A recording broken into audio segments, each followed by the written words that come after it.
Well, here we are again, another Minecraft Iceberg video. If you haven't seen my previous two Minecraft Iceberg videos, then check them out using the link below, or else the following might not make a whole lot of sense. The Minecraft Iceberg format has become so popular that people continue to release new icebergs. I'm aware of at least 3 or 4 that have come out since the last 2 videos, and as a result, I have a bunch more things to add. I should say that this video is most likely going to be the final Minecraft Iceberg video I do. Once we're done with this, we will have covered just about everything that could possibly go on an iceberg. With that being said, let's get started. I've created a new image which includes the things that I'm going to talk about that weren't in my previous videos. Once again, there aren't any jokes on this list. All of these entries have some element of truth. Join me for a deep dive beneath the waves. End credits. Okay, this one is kind of the low-hanging fruit, and I'm sure many of you were surprised that it wasn't in the previous videos. The final stage of Minecraft is killing the Ender Dragon, which opens up a portal back to the overworld. When the player jumps in, the end credits roll. If you've done this before, you'll understand when I say that what follows is pretty bizarre. Before showing the names of the creators as would happen with a traditional credit sequence, there's a poem, often referred to as the end poem. The structure is a conversation between 2 characters, Blue and Green. They claim to be self-aware and that the player is reading their thoughts on the screen. Who are they? Humans have called them by many names: God, angels, aliens, leptons, quarks. Some of their words are not understandable and they show up as gibberish. These beings use the metaphor of the game of Minecraft being a dream, and they extend that metaphor into life being a dream. In some ways, perhaps, Minecraft is no less real than life itself. Whether on a molten rock of the earth or the infinite flat world of Minecraft, both are dreams. The player creates meaning in Minecraft. They can make whatever they want in the sandbox. Similarly, humans create their own meaning in the dream of the universe. The poem ends with a command: wake up. When I first read this back in 2012, I had no idea what was going on, and it felt very out of place. Why would a game like Minecraft, that does almost all of its storytelling through background elements in the world, have such a long section of pseudo-philosophical text? It really felt like something out of left field, and I'm not sure I read through it again after the first time. I think there are a few ways to look at this. First, you could try and understand the poem for what it is and the metaphor about creating meaning in a dream. I do think that what I said earlier is the point. Minecraft is not so different from real life. Another option would be to interpret the poem as an elaborate way of saying, stop playing the game and go do something in life, hence the wake up. At the very end, there's a famous quote about how future versions of yourself will be disappointed by what you didn't do. Maybe the message is that we shouldn't waste so much time playing games. So how should we decide the best way to interpret this? Examining the history of how the poem came to be will help. In 2011, Notch tweeted a call for a silly, over-the-top, out-of-nowhere text to be added to the end of the game.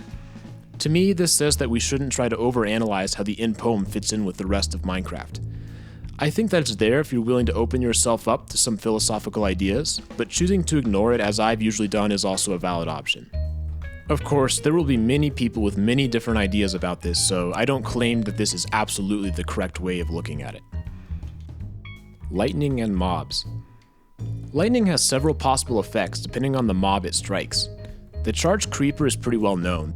This variant has a much more powerful explosion which can cause other mobs to drop their head in Java version. However, there are different effects for different mobs. A struck pig turns into a zombified piglin, and a villager becomes a witch. It also turns mushrooms back and forth between red and brown variants. If it strikes a turtle, it dies and drops a bull. Maybe we shouldn't think about where that bull came from when we use it to make stew. Lightning also has the chance to spawn a skeleton trap, which looks like a skeleton horse. When the player approaches it, lightning strikes, causing it to split into a few skeleton horsemen. It's possible to ride this horse if you kill the skeleton on top. It's already tamed. Joke languages. There are several unconventional and joke languages in the language selection screen. There's an upside-down version of British English. I'm a little surprised this wasn't called Australian English. There's also pirate speak. Join me on a lonely voyage for a game of swashbuckler with no lifeboats. We'll make a crafting table and mine some pebbles to craft a pickaxe or rock. Watch out for that molten rock. We need to get ores of steel and make a cutlass and peg leg. Let's go sailing with your best matey on an oaken vessel. Another one is Shakespearean English. Join me on a soliloquy in an extra hot state. We'll maketh a crafts table and mine some cobble to cottle a stone spade. Our gunpowder cask shall clear the grainstone post haste. This alchemy table shall enable the creation of a potion or grounds forbearance. alloweth us observe a music plate upon a music box and locate a mailed Haubeck. There are even more options. Fling on Hull is the Klingon language from Star Trek, and Kenya is an Elvish language from Lord of the Rings. There are also a few constructed languages, including Lojban. English is a flavor of English with fewer borrowed words, and Esperanto was created in the late 1800s in order to foster world peace and international understanding. If that doesn't interest you, perhaps lolcat is more your style. I can has friends! Reverse Easter eggs. In 2011, the April Fool's update added a naturally generated block called a locked chest. When the player tried to open it, they were informed that they needed a Steve Company supply crate key, which could apparently be purchased from the Minecraft store. This is a reference to Team Fortress 2, where the player could get an item called a Manco supply crate. Purchasing a key from the Manco store opened the crate. This is one of the early examples of a loot box in gaming. The cosmetic aspect is a huge part of Team Fortress 2, and these supply crates were one of the ways players could find items like hats. Interestingly, TF2 added a Minecraft Easter egg called Top Notch. It was only given to Notch, who is Minecraft's creator, and it makes the player wear a fedora and have Notch's avatar for a head. It's a nice little counter Easter egg. While we're on the subject, there's a hidden pickaxe in the Elder Scrolls V Skyrim called the Notched Pickaxe. It's kind of ironic considering that Bethesda sued Notch for calling his new game Scrolls, although they eventually settled out of court. Other games with Minecraft Easter eggs include Borderlands 2 and The Binding of Isaac. My personal favorite is from the Stanley Parable, which, if you haven't played it, is a tremendous game, although it's not for everyone. Zombie villages. There's a 1 in 50 chance that a village spawns as an abandoned village. This village is decrepit with broken blocks and cobwebs. All villagers that spawn here are zombie villagers. Glowing obsidian. I mentioned in the first episode that Minecraft Pocket Edition used to not have the nether.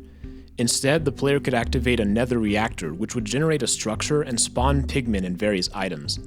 The reactor itself would eventually become glowing obsidian, which had a dark red tint. If it wasn't mined, it would eventually turn into regular obsidian. Glowing obsidian was removed with the nether reactor.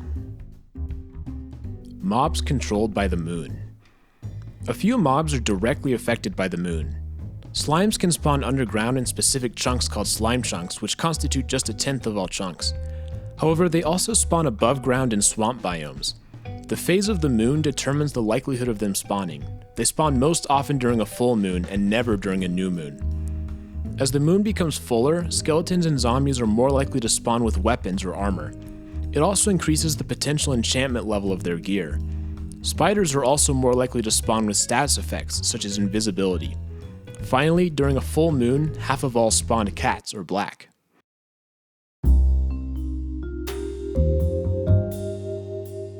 Minecraft crash log messages. When Minecraft crashes, a bunch of data is dumped to the crash log. This will usually be hidden from the user. However, if you dig into the files, you can read the dump. There are a bunch of possible witty comments about the crash, from the simplest "oops" and "I feel sad now," to much more complex messages such as, "Hi, I'm Minecraft and I'm a crashaholic." Sometimes, the game offers to make you feel better. This is a token for 1 free hug. Redeem at your nearest Mojangsta hug. And don't be sad, I'll do better next time, I promise. Perhaps this is a sign that Minecraft is becoming sentient, although, quite honestly, I wouldn't worry myself about that. There may be other games that crash less often. The crash log even suggests one. You should try our sister game, Mince Raft. If you don't get that reference, check out the first video.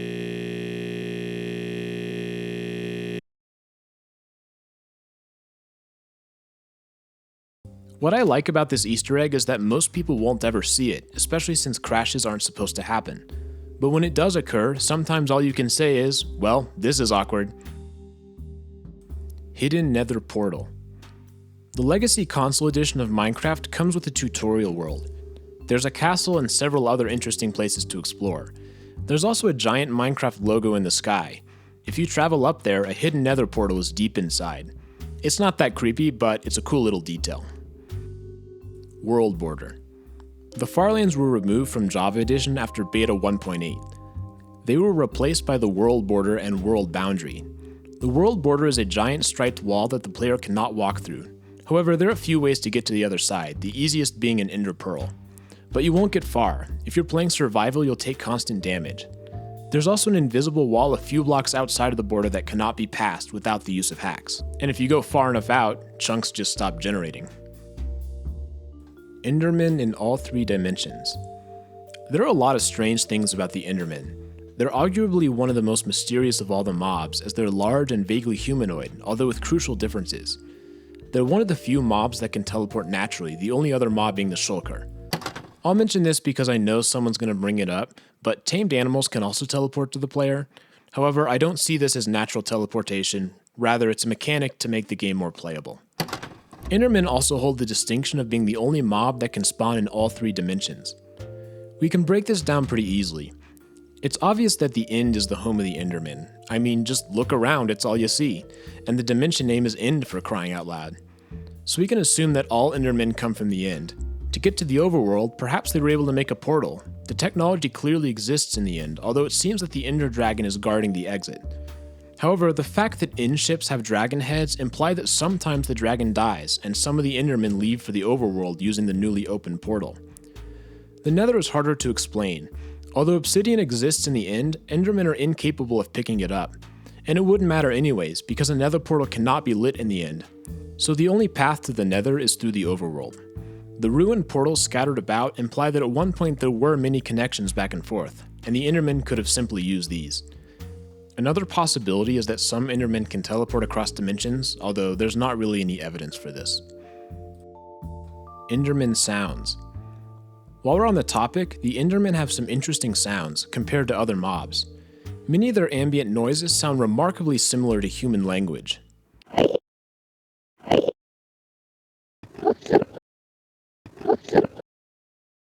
Even villagers, which are another humanoid mod, don't have sounds like this. The implication is that Endermen are the most similar mob to the player. They're also the only mob that can build structures. The fact that they're neutral mobs that only attack if provoked also shows that they're more similar to humans than other overworld mobs. This is another one where MatPat has a pretty fully developed theory, although it disagrees with some of the stuff I suggested earlier. Namely, he thinks that Endermen started in the overworld as humans before escaping to the End and eventually evolving to their current form. It would take me more time than we have in this video for me to fully explain my counter theory. Maybe I'll make it a separate video if you guys are interested. Ghast sounds. Speaking of sounds, the Ghast is another enemy with some unique noises. I mentioned in the last video how they have an unused affectionate sound. Check out the card above to learn about that. The Ghast sounds actually came from the cat of C418, who composed the music. In a Reddit AMA, he said that his cat has this interesting behavior of sounding very human if you disturb him while he's sleeping. It just so happens that a microphone was next to him when he complained. Listening from that perspective, the noises really do sound like a cat. Some people have theorized that the Ghast itself has a secret cat connection, but I just don't see it. It doesn't seem like the real-life cat noises were recorded with lore in mind. Removed C418 tracks. The 2 main Minecraft soundtracks are Minecraft Volume Alpha, released in 2011, and Minecraft Volume Beta, released in 2013, both by C418. Nearly all the tracks in Minecraft come from these 2 albums. However, what's interesting is that there are some songs on the albums that do not exist in the game. In fact, there are quite a few of them, 15 across both albums by my count. It's a little strange if you think about it.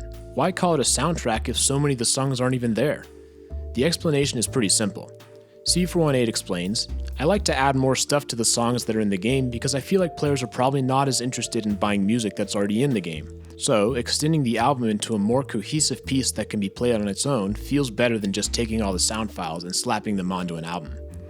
That makes sense to me, although it's a shame that some of these great songs didn't make it into Minecraft. The soundtrack albums have a few more strange things about them, though, but we'll get to those further down in the Iceberg. Notch drops an apple. If a player is named Notch, they will drop an apple upon death in addition to their inventory. Obviously, this would only happen in extremely rare situations, but we can look at the code to see that it would occur. There does exist video evidence. In early 2020, the speedrunner Dream did a collaboration with Notch himself. At the end, he is killed by a pigman, and he clearly drops an apple next to his inventory. It's pretty cool that we have a recording of such an obscure Easter egg. I couldn't believe it at first, to be honest, but there it is. Sarge says, this one is pretty simple. At one point, instructing a command block to run the /help command would cause it to output various Easter egg messages. It would always start with Sarge says, followed by text such as YOLO, ask for help on Twitter, scoreboard deleted, commands blocked, /test for noob at player, and /deop at player. I'm not sure why they got rid of this one since no one would ever need to use command blocks to ask for help anyways. Might as well do something interesting with it. Basalt Delta's radioactivity. There are some ambiance files from the Basalt Delta's nether biome that sound very similar to a Geiger counter, which detects ionizing radiation. This implies that this biome is radioactive. Some real-world rock types are known to be naturally radioactive, such as granite. Basalt does have measurable radioactivity, but not at an abnormal level compared to other rock types. Still, the sound connection seems obvious. Perhaps magma cubes are irradiated slimes.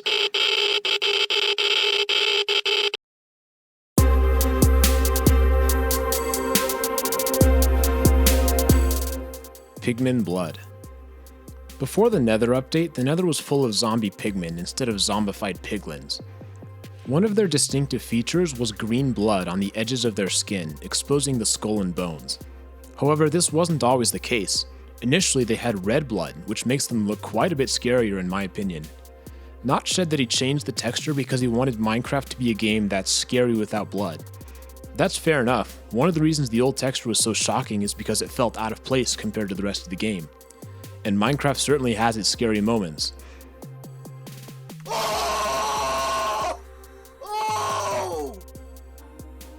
Old water physics. This one's not so much creepy as it is strange. Nowadays, water has a limited reach. Even if you place a bucket on flat ground, it will eventually spread out and stop flowing. That wasn't the case in Alpha. Instead, water would fill whatever space it touched to the same level. This was sometimes referred to as tsunami physics because the water could easily dominate an entire area, all by accidentally releasing the floodgates. Water sources truly were infinite and far more destructive than lava ever could be. Painting seed. Minecraft includes several different paintings that could be hung up in the world. Some of these are references to famous real-life paintings, some of them refer to other video games, and others are just standard still lifes and the like. Almost all of them were made in real life by the artist Christopher Zetterstrand, who transformed his paintings into the digital versions. One such painting is known as Burning Skull and includes a fiery skull in a nighttime Minecraft world.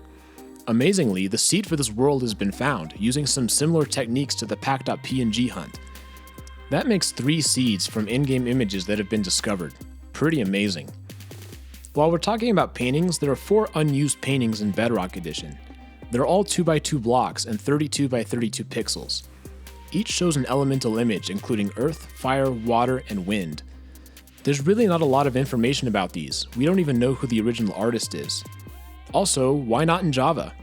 My best guess is that these were intended to be used in a Bedrock exclusive feature such as the Marketplace or the Skin Creator, but ultimately were never added. Obsidian Axis.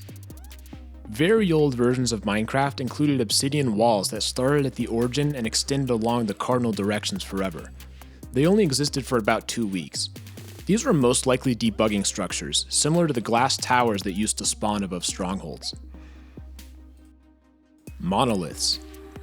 Old World Generation had some strange artifacts that could be created. One such instance was the monolith, which was a huge chunk of land that was raised up to the height limit, like a plateau. Underneath was a vast, hollow space that could sometimes be filled with water. They're pretty imposing when seen from a distance, and although it's not strictly realistic, I'd like to see them return as the tiny biome that sometimes spawns. I just love how cool they looked. Dirt slabs. Dirt slabs are exactly what they sound like. Half-height slabs with a dirt texture. They were mentioned once by Notch in 2009 with an accompanying screenshot. It didn't seem to work too well since the terrain looks very unnatural. I'm only mentioning this one because brushes were announced in the 1.17 update video. These allow a player to remove layers of dirt from a block, resulting in what is essentially a dirt slab. 10 years later, we finally have them. Kinda cool. Skis. In late 2012, data miners discovered a new texture in Minecraft called skis.png. This set off a flurry of speculation about whether this was going to be a new mode of transportation. Unfortunately, Dinnerbone confirmed that these were added as a red herring to troll people. Thanks, Dinnerbone. I was really looking forward to pulling off some sick jumps, but I guess that won't happen. Farther lands. In the first Iceberg video, I mentioned the far lands, which were a bizarre terrain generation glitch that would occur far away from spawn in earlier Java versions of Minecraft. I alluded to it, but there's actually a far lands of the far lands called the Farther lands. This occurs about 4 billion times further away than the far lands. The terrain looks like a stretched out version of the far lands. However, since this occurs past the block rendering limit, it can only be accessed through mods or modifying the noise scale. There are apparently some farthest lands, but it seems as though the differences are minor. Shrubs. In certain biomes, the players can find these dead bushes. When broken, they drop sticks, or the whole plant if shears are used. They're not super interesting. However, there's a bit of a strange quirk that happened during the updates. At one point, instead of dead bushes, there were shrubs. They look very similar, although they're a pixel shorter. There was also no way to pick it up without using commands, and it didn't even show up in the creative menu. For a while, both existed in the game until they were merged in 2017. It was weird. I remember wondering why was there this worthless block that was unobtainable and didn't even drop anything. It was just kinda there, I don't know. Mine shafts ignore ores. Abandoned mine shafts are a generated structure found deep underground. They include chests, railways, and structural supports. However, the strange thing is that there's still exposed ores on the walls. For whoever made the mine shafts, why wouldn't they mine them? Isn't that the whole point of a mine shaft? One theory states that mine shafts serve a different purpose, perhaps for transportation or even as an escape route from the overworld. Even that doesn't really make sense, as there's typically no connection to the surface. Honestly, this probably boils down to programming. It would be much more challenging to create a generated structure that dynamically modified the ore generation. Also, from a gameplay perspective, mine shafts would be much less interesting if there were no ores to be found.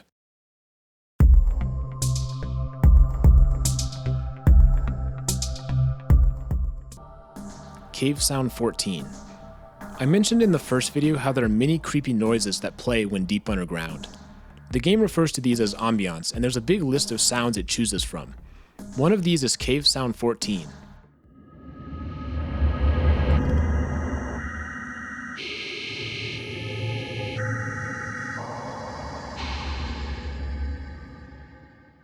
It sounds otherworldly, like a strange computer noise.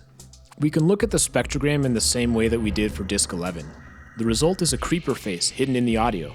I don't think this has any deeper meaning besides it being an Easter egg. Villagers were pigmen. Before villagers were implemented, they were apparently planned to be pigmen.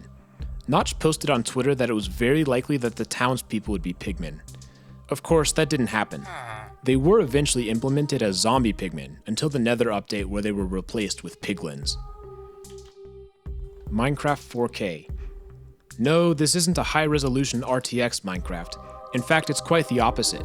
Minecraft 4K is a version developed by Notch in 2009 for the Java 4K contest. The goal was to write a game that was less than 4 kilobytes in size.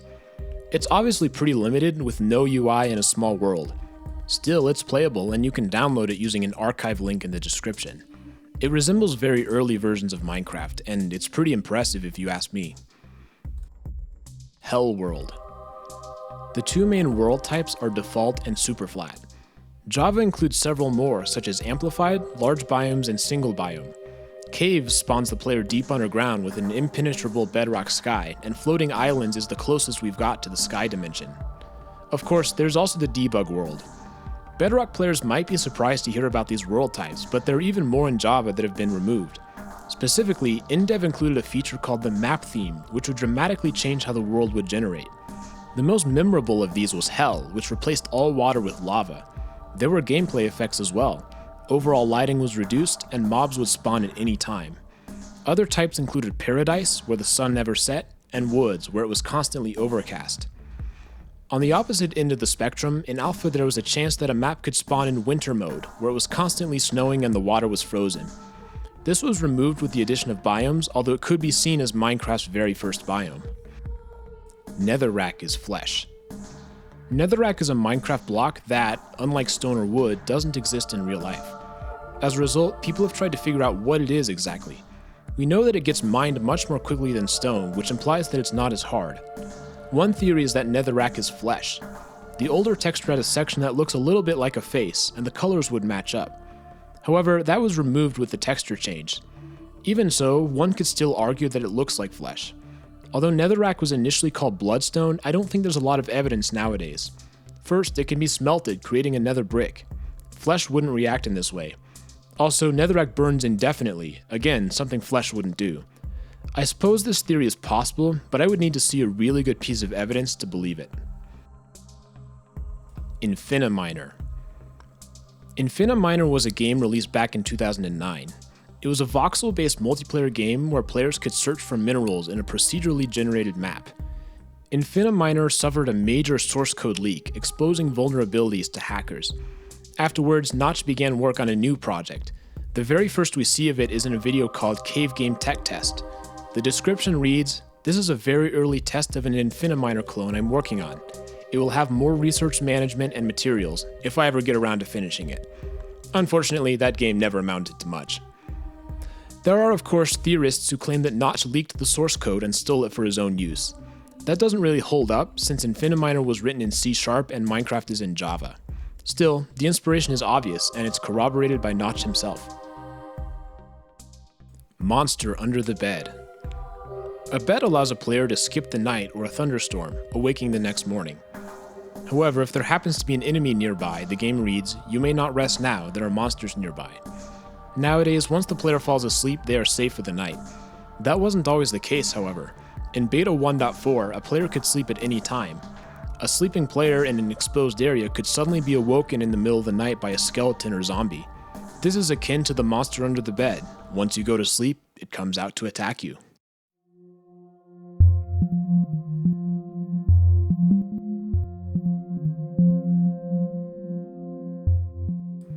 A special seed. You're interested in starting a new game of Minecraft. You've heard about this mysterious seed, so you used it in the world generation. You spawn on an island in the ocean. Survival island, great. But there are no trees, so you start swimming until you find a small forest. You get some wood, make a crafting table, and make a boat, sailing to the mainland. After a while, you begin to build a house, and before you know it, you've completely forgotten that you used a special seed. The game continues as normal, and you enjoy yourself as you build a new world. And that's maybe the creepiest thing about the seed. Most people will never discover its secret. Most people will never realize that deep below the surface, something strange is happening. Even in creative, it's hard to see. But once we switch to spectator, the secret of this world is revealed. Deep beneath the surface, there's a bizarre system of repeating caves. The same patterns repeat over and over, forever. This is one of a series of seeds with this type of property. It was first discovered by a YouTube channel called Azalef as a seed with infinitely many repeated mineshafts. The reason for this has to do with how random number generation in Java works. It's not truly random, but rather pseudo-random, which means that numbers will eventually repeat themselves. This seed happens to accomplish that on the x-axis. There's also a seed which does this on the z-axis. Furthermore, there's a great one that works on the diagonal in the overworld, which is probably my favorite of the bunch. A great video by Matthew Boland explains how this works. There's a lot of depth with regards to the technical side of Minecraft, and seed hunting/exploitation is a huge part of that. 72 Dakwa accounts. NameMC is a database of Minecraft users. About a year ago, it was discovered that there were 72 accounts with the name Dakwa. This is obviously pretty bizarre. Minecraft usernames are unique, so multiple accounts can't have the same name, much less 72 of them. There were many theories as to what these were. Did 72 people make an account at the exact same time? Was the database showing deleted accounts? A plausible idea was that Dakwa stood for Developer Account Quality Assurance and that these were Mojang accounts. Up until very recently, that's what I had assumed. However, a comment on my channel led me to a video which offered evidence I hadn't seen before. As you may or may not know, initially, buying Minecraft gave the player a Minecraft account, and they would sign into the launcher using their username. However, in 2012, all new accounts became Mojang accounts, and the players could migrate their old Minecraft accounts to Mojang accounts. In 2018, Mojang accidentally deleted about 100 Minecraft accounts before they were migrated. This freed up the usernames for Mojang accounts. When the error was discovered, the deleted accounts were reinstated. However, some players had used the same usernames to make new Mojang accounts, resulting in duplicate account names. That's one of the reasons that some names have two different accounts. However, this mystery is referring to 72 duplicate accounts, all with the name Dakwa. A YouTuber called the Mr. Epic believes he has found the answer. He was in contact with the owner of Daqua, who explained his process. If you spam the Minecraft account creation with a gift code, such as from a physical card, multiple accounts of the same name could be created. The owner of Daqua claims that he was the one who did this to create the duplicate accounts. However, the exploit was patched and the duplicate accounts were then removed. Do I believe this? The Mr. Epic claims to have evidence, and it seems plausible enough to me. However, I'd like to talk to the owner of Daqua to get some more information. If you're watching this, comment or send me an email. Let's get in contact. Ten to the Sea. Ten to the Sea was a game that Notch began developing as a successor to Minecraft. The premise was that astronauts in the 80s went to a spaceship to hibernate for a few years. However, due to a bug, the computer woke them up after 281 trillion years. This is OX10C in hexadecimal, hence the name of the game. The gameplay was going to have some very interesting ideas. The game was in first person and had some shooter elements. The ship had a 16-bit computer on board, and players could use it to write programs to control various elements of their ship. The game could also be played in multiplayer, and players could find others and fight or trade. Additionally, Notch hoped to eventually add planets that could be explored. Watching videos of the game, I start to get pretty excited. It's a really cool idea that I think has a lot of potential. Unfortunately, Notch paused development in 2013, citing a creative block. This was right around the time he sold Minecraft to Microsoft for $2.5 billion. A tweet by C418 confirmed 10 to the Sea's cancellation. My best guess is this has something to do with his depression from his sudden fame, which I talked about in the last video. He has several tweets that mention these struggles. Speaking of his tweets, Notch's tweets. Notch has tweeted some opinions that have been controversial. This includes topics such as gender relations, sexuality, and race, all topics that have had an increased amount of discussion in recent years. There are many people who have a negative view of Notch. Microsoft has sought to distance themselves, removing references to him from the splash screen and declining to invite him to Minecraft's 10th anniversary event. Droopy Likes Your Face. Droopy Likes Your Face is another track from Minecraft Volume Alpha that is not included in the game. It starts out as a pretty normal song, but as it continues, strange vocal noises are heard in the background.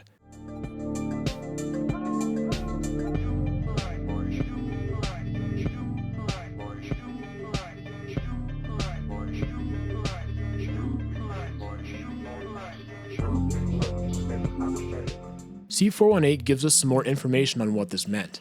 According to a tweet, there's this droopy toy that spouts random sentences, makes for good samples. What he's referring to is the Droopy Dragon, a children's book from the 80s that came with a Texas Instrument magic wand speaking reader device. It's a barcode reader which can read words in the book aloud, as this video shows. Goodbye. I am your magic wand reader. Come read with me. The people watched and were amazed. I'm a big truck, not a little truck.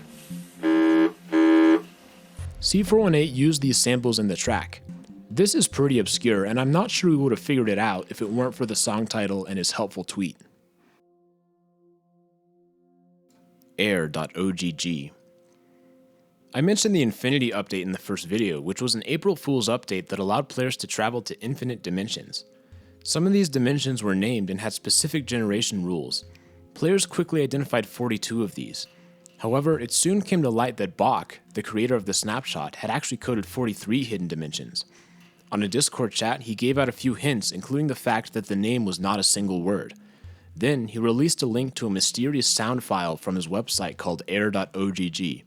Take a listen. She, jedyna, she, 9, 0, 3,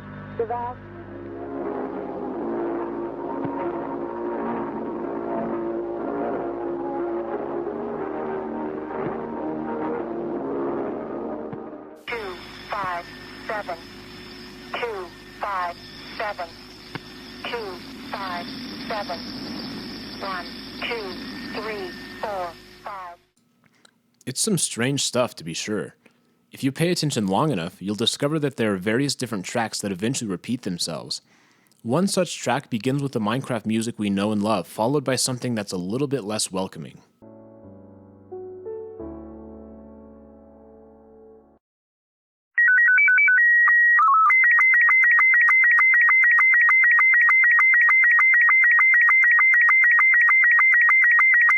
The community tried all sorts of similar techniques that had been performed on other sound files, including making a spectrogram, although this proved fruitless. The solution was something completely different altogether. Use the file as if it were an SSTV signal.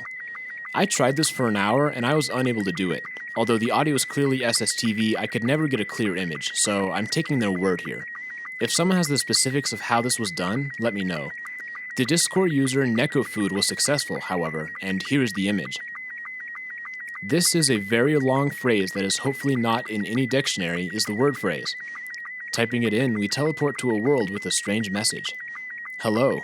Only purpose of this message was to troll completionists and to put my name somewhere in Minecraft again. I hope it wasn't cracked by accident. It was obviously supposed to take more time than other phrases. Written during Time of Plague by Bach. Yes, lowercase because symmetry. All these worlds are yours except Europa. Use them together, use them in peace. Europa, the moon, sold separately. This may just be the most interesting Minecraft Easter egg yet. The process was some Cicada 3301 type stuff, and without the hints, I'm confident that this never would have been discovered. Thanks to Bach for putting your name in the game and creating a fascinating part of Minecraft history. And with that, we have finished the Minecraft Iceberg trilogy. I had a ton of fun making these videos, and I hope you enjoyed watching them. I'm still deciding what to do next, but I think that there were some items on these icebergs that have so much to them that they deserve a full-length video. I thought it might be interesting to start a series called Deep Dive, with videos such as a deep dive into Herobrine or a deep dive into the April Fool's updates. If this is interesting to you, let me know, or if you have other ideas, I'd love to hear them. Thanks for watching this video, and have a great day.